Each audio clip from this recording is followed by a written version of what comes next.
Осторожно, двери зачиняются. В связи с неблагополучной эпидемиологической ситуацией по инфекции COVID-19 используйте маски в общественном транспорте.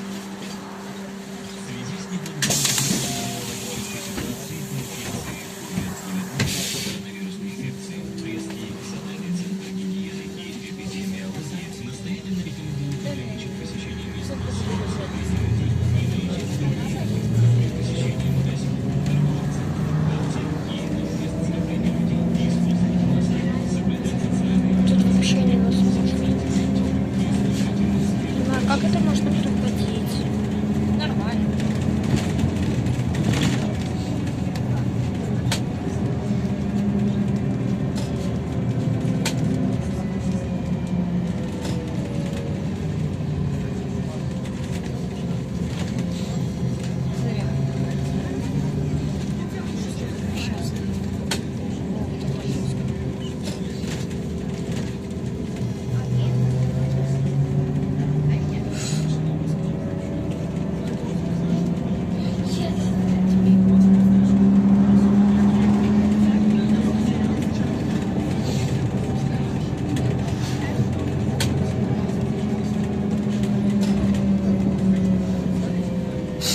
Смотри, Бангладеш,